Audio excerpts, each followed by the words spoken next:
Hello दोस्तों, welcome back to my YouTube channel. और ये लेक्चर सीरीज़ का थर्ड लेक्चर होने वाला है।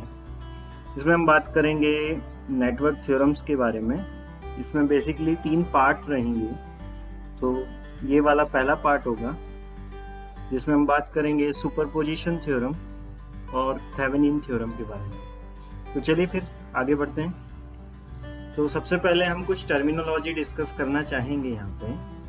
तो सबसे पहली बात जो मैं आप लोगों के साथ शेयर करूंगा वो रहेगी लीनियर।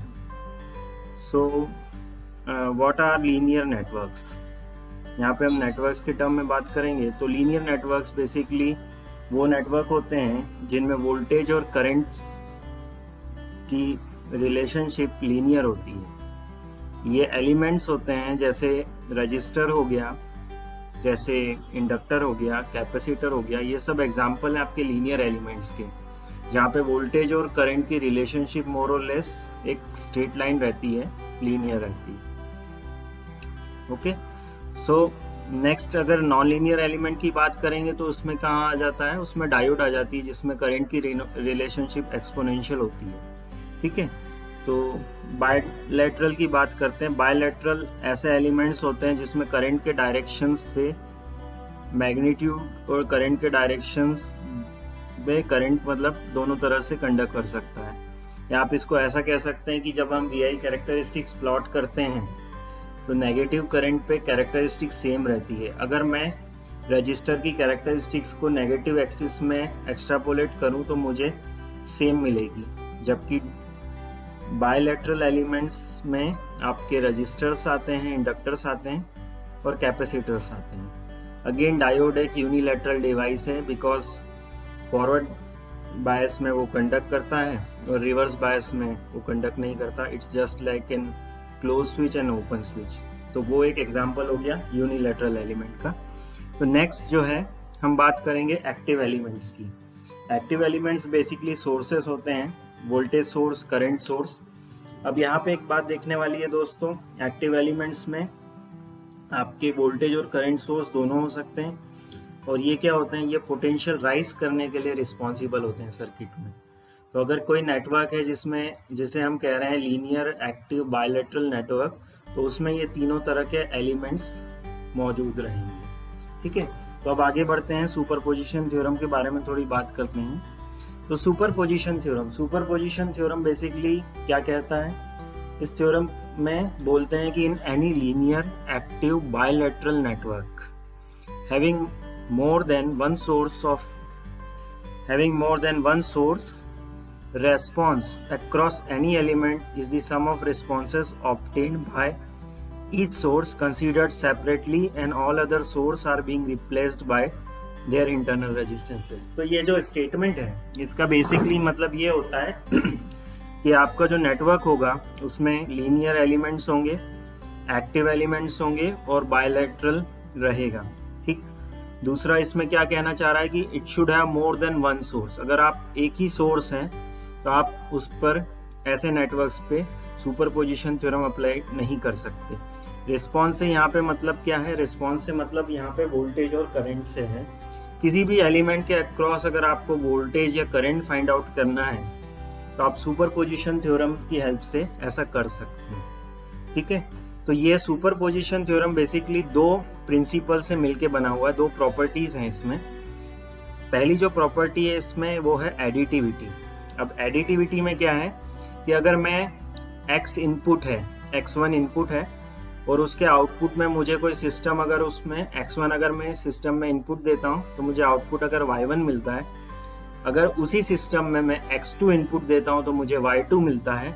तो अगर मैं x1 plus x2 as a input दूंगा तो मुझे आउटपुट क्या मिलेगा, y1 प्लस y2। अगर ऐसा आउटपुट मुझे मिलता है तो वो सिस्टम या वो नेटवर्क जो रहेगा वो एडिटिविटी प्रॉपर्टी को शो करेगा। ठीक है, सेकंड प्रॉपर्टी जो रहती है होमोजेनिटी प्रॉपर्टी बहुत सिंपल प्रॉपर्टी है। इसमें क्या होता है, अगर किसी नेटवर्क में मैं इनपुट में अगर x1 दे रहा हूँ और मुझे आउटपुट में y1 मिल रहा है, तो अगर मैं k टाइम्स x1 दूंगा तो मुझे k टाइम्स y1 मिलेगा। That is homogeneity property. अब सुपरपोजिशन थ्योरम बेसिकली एक सिंपल सा सर्किट हम कंसीडर करेंगे इस सर्किट में हमारे पास 2 वोल्टेज सोर्स और 3 रेजिस्टेंस रहेंगे। ठीक है, अभी इसको अगर अच्छे से समझना है तो इसके लिए हमें एक प्रॉब्लम स्टेटमेंट कंसीडर करना पड़ेगा जो कि नेक्स्ट स्लाइड में है, बट हम बेसिकली इसकी लिमिटेशन समझ लेते हैं। सुपरपोजिशन थ्योरम केवल लीनियर नेटवर्क्स पे एप्लीकेबल है। दूसरा, आप सुपरपोजिशन थ्योरम की हेल्प से पावर को डिटरमाइन नहीं कर सकते, क्योंकि एक तरह से देखा जाए तो पावर प्रोडक्ट इंस्टेंटेनियस वोल्टेज और करंट का है, तो नॉन लीनियर है, I² R आप देख सकते हैं। दूसरा कि डिपेंडेंट सोर्सेस अगर होंगे आपके सर्किट में तो आप जो है सुपरपोजिशन थ्योरम में वो सप्रेस नहीं होंगे। बेसिकली क्या होता है, जब हम एक सोर्स को कंसीडर करते हैं तो दूसरे सोर्स को उसके इंटरनल रेजिस्टेंस से रिप्लेस कर लेते हैं। अगर आइडियल वोल्टेज सोर्स होगा तो इंटरनल रेजिस्टेंस 0 रहेगा, और आइडियल करंट सोर्स होगा तो इंटरनल रेजिस्टेंस इनफाइनाइट रहेगा। तो यहाँ पे हम इनफाइनाइट मतलब क्या, ओपन, और 0 मतलब क्या, शॉर्ट कर देंगे। वोल्टेज सोर्स को इनडायरेक्टली, मतलब अगर हम देखें तो वोल्टेज सोर्स को शॉर्ट करेंगे आइडियली, और करंट सोर्स को ओपन कर देंगे आइडियली। ठीक है, तो अब हम आगे बढ़ते हैं। एक एग्जांपल जो हमें कंसीडर करना है इस चीज को समझने के लिए कि सुपरपोजिशन प्रिंसिपल कैसे एप्लीकेबल है लीनियर नेटवर्क्स पे, वो हम देखते हैं आगे नेक्स्ट स्लाइड में। ठीक है, तो नेक्स्ट स्लाइड में एप्लीकेशन एग्जांपल की बात करते हैं। सेम सर्किट हमने कंसीडर किया, बट उस सर्किट में क्या किया, उससे हमने 2 सर्किट बनाए। पहला सर्किट में फर्स्ट सोर्स को हमने उसके इंटरनल रेजिस्टेंस से रिप्लेस कर दिया। दूसरे सर्किट में हमने सेकंड सोर्स को उसके इंटरनल रेजिस्टेंस से रिप्लेस कर दिया। दूसरा, हमने इन रेजिस्टेंस को कुछ वैल्यू दे दी है फॉर टाइम बीइंग, ताकि हम इसमें नोडल या मेश एनालिसिस अप्लाई कर सकें। तो आप देखेंगे यहाँ पे हमने एक नोड कंसीडर किया है A। दोनों ही सर्किट में हमने नोड कंसीडर किया है A, और करंट R1, R2 और R3 में I1, I2, I3 respectively flow हो रहे हैं, ऐसा हम एज्यूम करेंगे। और करंट का डायरेक्शन भी आपको फिगर में क्लियरली दिख रहा होगा। तो अब आगे बढ़ते हैं। अगर इस नोड की बात करें, इस नोड पे अगर हम जंक्शन की बात कर रहे हैं, तो ये जो नेगेटिव टर्मिनल रहेगा सोर्स का, जो कनेक्ट रहेगा, इसको हम ग्राउंड से कनेक्ट मानते हैं नोडल एनालिसिस में। तो यहाँ पे अगर हम इस पॉइंट पे, A पॉइंट पे या A जंक्शन पे इक्वेशंस लिखें तो हमें मालूम है क्या रहेगा, 12 माइनस VA डैश। यहाँ डैश क्या कर रहा है, फर्स्ट सोर्स को रिप्रेजेंट कर रहा है। ठीक, तो 12 minus VA dash equal to VA dash by 3 plus VA dash by 1। ये आपका क्या हो जाएगा, ये आपका इक्वेशन हो जाएगा। अब नोडल में एक इक्वेशन है और एक ही वेरिएबल है, तो आप आसानी से इस इक्वेशन को सॉल्व करने पे आपको VA डैश कितना मिल जाएगा, VA डैश मिल जाएगा 36/11 वोल्ट्स। ठीक है, ये तो फर्स्ट प्रॉब्लम को सॉल्व करने पे हुआ। अभी हमें क्या देखना है, हमें बेसिकली निकालना है I1 डैश। ओके, सो I1 डैश इस ब्रांच में जो रिस्पॉन्स रहेगा, जो कि करंट है, उसको हमें फाइंड आउट करना है सुपरपोजिशन थ्योरम की हेल्प से। तो पहले केस में जो करंट रहेगा उसका मैग्नीट्यूड रहेगा 36/11। ओके, सिंस यहाँ पे 1 ओम रेजिस्टेंस है तो आप देख सकते हैं VA/1 is 36/11 ampere. Next case में चलते हैं। जो नीचे जो हमारे पास फिगर बना हुआ है, इसमें हम देखते हैं, इसके लिए हम जब नोडल इक्वेशन लिखते हैं तो हमें मिलता है 5 माइनस VA डबल डैश। यहाँ पे क्या है, सेकंड सोर्स को हमने रिप्लेस किया है, तो यहाँ पे VA double dash second source के लिए यूज किया है, डबल डैश। ठीक है, तो 5 माइनस VA/1 और VA/3 प्लस VA/2। तो ये इक्वेशन हो गई। यहाँ से हमें अगेन, यहाँ पे एक वेरिएबल है, एक इक्वेशन है, तो आप VA डबल डैश आसानी से फाइंड आउट कर सकते हैं, जो कि आएगा 30/11 वोल्ट्स। अगेन हमें क्या करना है, करंट निकालना है इस ब्रांच में, जो कि हो जाएगा 5 minus VA double dash by 11, जो कि हमें जब कैलकुलेट करेंगे तो आएगा 25/11 एम्पियर। अब आप एक चीज नोट करिए, फर्स्ट सर्किट में करंट का डायरेक्शन था from right to left, second circuit में करंट का डायरेक्शन था फ्रॉम लेफ्ट टू राइट। इसका मतलब क्या है, इसका मतलब ये है कि जब हम दोनों फिगर्स को सुपर इम्पोज करेंगे तो R1 में से डिफरेंस करंट फ्लो होना चाहिए। इस वजह से हम क्या करेंगे, जो मैग्नीट्यूड ऑफ करंट हमने I1 डैश में कैलकुलेट किया था और I1 डबल डैश जो कैलकुलेट किया था, इन दोनों का डिफरेंस ले लेंगे। तो जब हम ऐसा करते हैं तो 36 माइनस 25/11 करने पे हमें 1 एम्पियर करंट आएगा। इसका मतलब जब हम दोनों सोर्स को कंसीडर करेंगे तो R1 ब्रांच में से जो करंट फ्लो होगा वो होगा 1 एम्पियर। ठीक है दोस्तों, तो ऐसा करने पे हमें पता लग गया कि किस तरह हम करंट फाइंड आउट कर सकते हैं। सिमिलरली अगर हम R2 में देखें तो R2 में भी दोनों फिगर के हिसाब से डिफरेंस करंट फ्लो हो रहा है, तो हमें इसी तरह से करंट निकालना है फर्स्ट केस में, फिर सेकंड केस में, और फिर देखना है कि डिफरेंस करंट है या आपका एडिटिव करंट है। तो इस तरह से हम आसानी से किसी भी ब्रांच में करंट निकाल सकते हैं, किसी भी ब्रांच के अक्रॉस वोल्टेज निकाल सकते हैं यूजिंग सुपरपोजिशन थ्योरम। ठीक है, तो अब आगे बढ़ते हैं। हमारा जो नेक्स्ट थ्योरम आ रहा है वो है थेवेनिन थ्योरम। तो थेवेनिन थ्योरम में आप देखेंगे, थेवेनिन थ्योरम का स्टेटमेंट ये है, any linear active bilateral complicated network across its load terminal can be replaced by a single voltage source and one series resistance। अब ऐसा कहें तो इसका क्या मतलब होता है? इसका मतलब ये है कि हम एक कॉम्प्लिकेटेड सर्किट को एक सिंप्लीफाइड सर्किट में कन्वर्ट कर सकते हैं with the help of Thevenin theorem. उस सर्किट में बेसिकली ओपन सर्किट वोल्टेज रहेगा जिसे हम थेवेनिन इक्विवेलेंट वोल्टेज कहेंगे, और एक रेजिस्टेंस रहेगा सीरीज में जिसे हम थेवेनिन इक्विवेलेंट रेजिस्टेंस कहेंगे। अब अगर आपको थेवेनिन इक्विवेलेंट वोल्टेज निकालना है तो सबसे पहले जो लोड रेजिस्टेंस है उसको रिमूव कर लेंगे और जो टर्मिनल मिलेंगे उसके अक्रॉस ओपन सर्किट वोल्टेज को मेजर करेंगे, वो आपका हो जाएगा थेवेनिन इक्विवेलेंट वोल्टेज। ठीक है, सिमिलरली अगर मुझे थेवेनिन इक्विवेलेंट रेजिस्टेंस निकालना है तो मुझे सेम टर्मिनल के अक्रॉस मुझे क्या देखना पड़ेगा, how much resistance is there.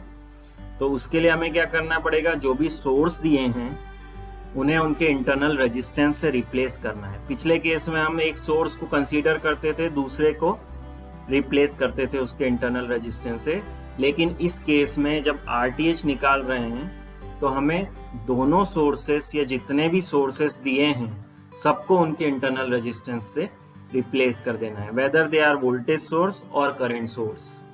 उसके बाद ही हमें टर्मिनल के अक्रॉस रेजिस्टेंस फाइंड आउट करना है। अब आप लोग देखेंगे नेक्स्ट में हम फिर एक एप्लीकेशन एग्जांपल लेते हैं इसको समझने के लिए। अभी ये जो सर्किट है इसमें अगर AB टर्मिनल हम देखें तो AB टर्मिनल हमारा लोड रहेगा। लोड के अक्रॉस हमें निकालने के लिए सबसे पहले A और B के अक्रॉस जो लोड रेजिस्टेंस लगा हुआ है उसको हम रिमूव करेंगे, फिर उसके दोनों पॉइंट के अक्रॉस हम थेवेनिन इक्विवेलेंट वोल्टेज निकालेंगे। हम इन टर्मिनल्स को A और B नाम दे देते हैं। अभी आप देखेंगे कि एक लूप इस तरफ बन रहा है और एक लूप आपके लेफ्ट साइड और राइट साइड आपके एक एक लूप बन रहे हैं। तो आप सिंपल करंट के लूप को कंसीडर करेंगे तो आप इजीली वोल्टेज डिवीजन रूल से 2 ओम्स और 1 ओम्स रेजिस्टेंस के अक्रॉस वोल्टेज निकाल सकते हैं। अगर आप फर्स्ट केस में देखेंगे 18 वोल्ट वाली साइड में तो आपको जो वोल्टेज मिलेगा VA using voltage division rule वो मिलेगा 1 divide by 1 + 1 that is 2 into 18 that is 9 volt. तो हमें यहाँ पे क्या मिल रहा है, 9 वोल्ट मिल रहा है 1 ओम रेजिस्टेंस के अक्रॉस, जो कि 9 वोल्ट या ऐसा कह सकते हैं 1 ओम रेजिस्टेंस में आपका 9 वोल्ट ड्रॉप हो रहा है। ठीक है, सिमिलरली यहाँ पे देखते हैं 2 ओम रेजिस्टेंस में कितना वोल्टेज ड्रॉप हो रहा है। तो यहाँ पे हमें पता लगता है कि 2 ओम रेजिस्टेंस में 8 वोल्ट ड्रॉप हो रहा है।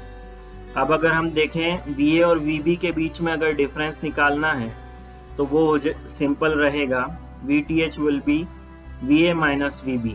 अब VA कितना वोल्ट है, इस पॉइंट पे हमें पता है वोल्टेज 9 वोल्ट है, इस पॉइंट पे हमें पता है वोल्टेज 8 वोल्ट है, तो VTH हो जाएगा 9 minus 8 that is 1 volt. Similarly अगर हमें RTH निकालना है तो इन दोनों वोल्टेज सोर्स को हम शॉर्ट कर देंगे। यहाँ पे हमने कंसीडर किया है कि वोल्टेज सोर्स आइडियल है। जब दोनों को शॉर्ट कर देंगे तो ये 1 ओम्स और 1 ओम्स आ जाएंगे पैरेलल में, ऐसे 2 ओम्स और 1 ओम्स आ जाएंगे पैरेलल में, और ये दोनों का जो कॉम्बिनेशन रहेगा वो आ जाएगा सीरीज में। तो 1 and 1 are in parallel, 2 and 1 are also in parallel, and all the combination itself is in series. तो यहाँ से हमें 7/6 ओम्स का रेजिस्टेंस मिल जाएगा।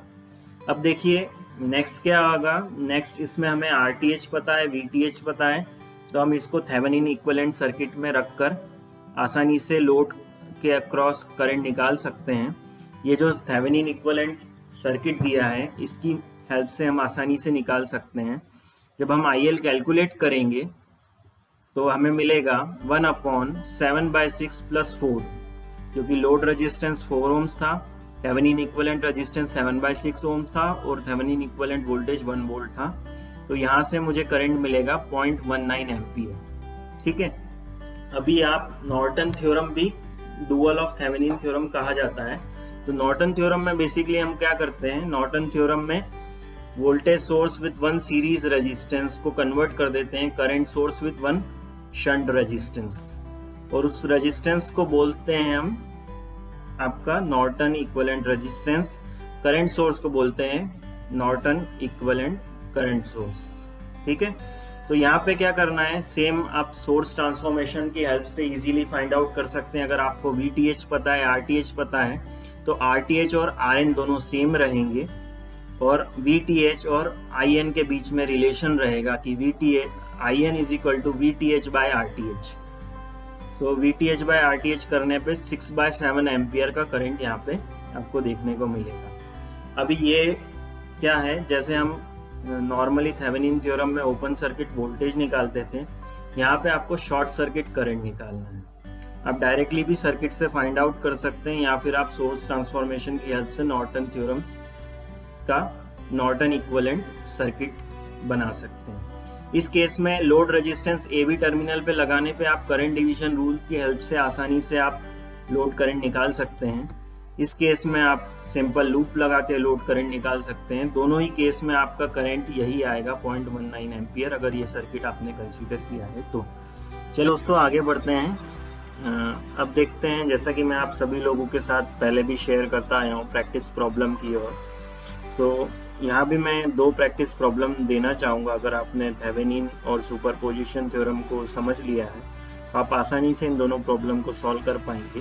तो आप देख सकते हैं कि जो पहला प्रॉब्लम है जो हमारे लेफ्ट साइड में दिया हुआ है, इसमें यहाँ पे 2 सोर्सेस हैं, एक वोल्टेज सोर्स है, एक करंट सोर्स है। तो आप देखेंगे कि आपको क्या करना है, आपको 10 ओम रेजिस्टेंस में से जो 10 ओम दिया है उसमें से आपको सुपरपोजिशन थ्योरम की हेल्प से फाइंड आउट करना है करंट कितना होगा। ठीक है, तो इसके लिए आपको क्या करना पड़ेगा, एक सोर्स को एट अ टाइम कंसीडर करिएगा और आप आसानी से इसको निकाल सकेंगे। यहाँ पे वोल्टेज सोर्स शॉर्ट हो जाएंगे और करंट सोर्स ओपन हो जाएंगे। ठीक है, तो अब अगर हम देखें नेक्स्ट प्रॉब्लम की ओर, तो नेक्स्ट प्रॉब्लम में हमें थेवेनिन इक्विवेलेंट वोल्टेज और थेवेनिन इक्विवेलेंट रेजिस्टेंस निकालना है अक्रॉस AB टर्मिनल्स। अब देखिए ये जो प्रॉब्लम है, ये प्रॉब्लम थोड़ा सा टिपिकल है। क्यों? क्योंकि इसमें यहाँ पे हमने डिपेंडेंट सोर्स भी कंसीडर किया है। बट आप क्या कर सकते हैं, आप बहुत इजीली फाइंड आउट कर सकते हैं। अगर देखें तो A और B टर्मिनल के अक्रॉस वोल्टेज निकालने के लिए आप सिंपल इस सर्किट में नोडल एनालिसिस की हेल्प से यूज कर सकते हैं। जब आप नोडल एनालिसिस लगाएंगे तो आप देखेंगे कि इस ब्रांच में करंट 1 एम्पियर आ रहा है, और इस नोड पे अगर आपने V पोटेंशियल माना है तो V - 10/5 वो I1 करंट हो जाएगा, और दूसरा क्या होगा, V/5 हो जाएगा। तो आप आसानी से यहाँ पे वोल्टेज निकाल सकते हैं। दूसरा क्या कर सकते हैं, जब आप RTH निकालने जाएंगे तो RTH निकालने के लिए आपको कुछ नहीं करना है। RTH निकालने के लिए आपको जो इंडिपेंडेंट सोर्सेस हैं उनको उनके इंटरनल रेजिस्टेंस से रिप्लेस करना है। अगर आप ऐसा करते हैं तो ये 1 एम्पियर करंट सोर्स ओपन हो जाएगा और 10 वोल्ट वोल्टेज सोर्स शॉर्ट हो जाएगा। तो इस ब्रांच में कोई करंट नहीं होगा, इसलिए हम इसको कंसीडर नहीं करेंगे। अब आप देखेंगे कि अगर ये शॉर्ट होता है तो 5 ओम्स और 5 ओम्स दोनों आपके पैरेलल में आ जाएंगे। तो आसानी से आप VAB के अक्रॉस यहाँ पे R थेवेनिन इक्विवेलेंट रेजिस्टेंस निकाल सकते हैं। तो इस तरह से आप कर सकते हैं। अगर आपको RTH निकालना रहता है तो डिपेंडेंट सोर्स के केस में एक और मेथड होती है जिसमें हम 1 एम्पियर या 1 वोल्ट A और B के अक्रॉस कनेक्ट करके RTH को फाइंड आउट कर सकते हैं। वो भी एक मेथड है निकालने की। या फिर हम शॉर्ट सर्किट करंट निकाल सकते हैं और ओपन सर्किट वोल्टेज हमें पता ही है, तो RTH हो जाएगा सिंपल V/I से भी आप थेवेनिन इक्विवेलेंट रेजिस्टेंस निकाल सकते हैं। तो इन दोनों तरीके से आप इस पर्टिकुलर सर्किट को सॉल्व कर सकते हैं। इस तरह के सर्किट्स नॉर्मली एग्जाम्स में पूछे जाते हैं। तो होप आपको ये सेशन अच्छा लगा होगा और फिर मिलते हैं। Bye bye.